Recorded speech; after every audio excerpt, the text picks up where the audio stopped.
ഞാനും മക്കളും കൂടി അങ്ങനെ രാവിലെ തന്നെ ഒരു പുതിയ വീടിൻ്റെ പാലുകാച്ചൽ ചടങ്ങിന് പോകാൻ കേട്ടോ. ഞങ്ങളുടെ ഫ്രണ്ടിൻ്റെതാണ്. ഇവിടുന്ന് കുറച്ച് ദൂരത്താണ് കേട്ടോ, കാഞ്ഞങ്ങാട് ഉദുമ എന്ന് പറയും. ഞാൻ ആദ്യമായിട്ടാണ് ബസ്സിൽ മക്കളെയും കൊണ്ട് ഇങ്ങനെ ഒറ്റയ്ക്ക് പോകുന്നത്. ഈ കാണുന്ന ഒരു അമ്പലം ഞങ്ങൾക്ക് ഒരുപാട് ഇഷ്ടമുള്ളൊരു അമ്പലമാണ് കേട്ടോ. ഇത് ഞങ്ങൾ കണ്ണൂർ കാസർഗോഡ് ജില്ലക്കാർ ഈ ബലിതർപ്പണമൊക്കെ നടത്തുന്ന ഒരു അമ്പലമാണ് കേട്ടോ. തൃക്കന്യാട് എന്നാണ് പറയുക. മറു സൈഡിൽ കടലും റോഡിൻ്റെ ഇപ്പുറത്തെ സൈഡിലാണ് കേട്ടോ ഈ അമ്പലം. ഇവിടുന്ന് ചടങ്ങുകളൊക്കെ നടത്തിയിട്ട് അപ്പുറത്തെ സൈഡിൽ കടലിൽ കൊണ്ടൊഴുക്കാണ് കേട്ടോ. അപ്പോൾ അങ്ങനെ ഇത് ഞങ്ങൾ പുതിയ വീട്ടിലെത്തിയിട്ടുണ്ട്. ഞങ്ങളവിടെ എത്തുമ്പോഴേക്കും ഗൃഹപ്രവേശന ചടങ്ങുകളൊക്കെ നടന്നുകൊണ്ടിരിക്കുകയാണ്. എല്ലാവരും ഇങ്ങനെ തന്നെ ആയിരിക്കും അല്ലേ. 3 വട്ടം വലം വെച്ച് വീട്ടിലേക്കുള്ള സാധനങ്ങളൊക്കെ ആയിട്ട് 3 വട്ടം വലം വെച്ച് വീട്ടിനകത്തേക്ക് കയറുക. ഞങ്ങളവിടെ പോയി കഴിഞ്ഞപ്പോഴാണ് കേട്ടോ അറിഞ്ഞത് മുത്തപ്പൻ തെയ്യവും കൂടി ഉണ്ടെന്ന്.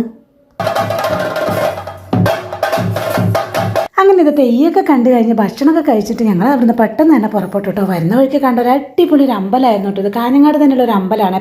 പിന്നെ ഇത് നേരെ ടൗണിലേക്ക് എത്തിക്കഴിഞ്ഞാൽ അവിടെ ഇത് ഷോപ്രിക്സിൽ കയറി അല്പം പർച്ചേസിംഗ് ഒക്കെ നടത്തി വീട്ടിലെത്തുമ്പോഴേക്കും അമ്മ നല്ല പപ്പായ മുറിച്ച് വെച്ചിട്ടുണ്ടായിരുന്നു കേട്ടോ. അപ്പോൾ അതും കഴിച്ച് കുറച്ച്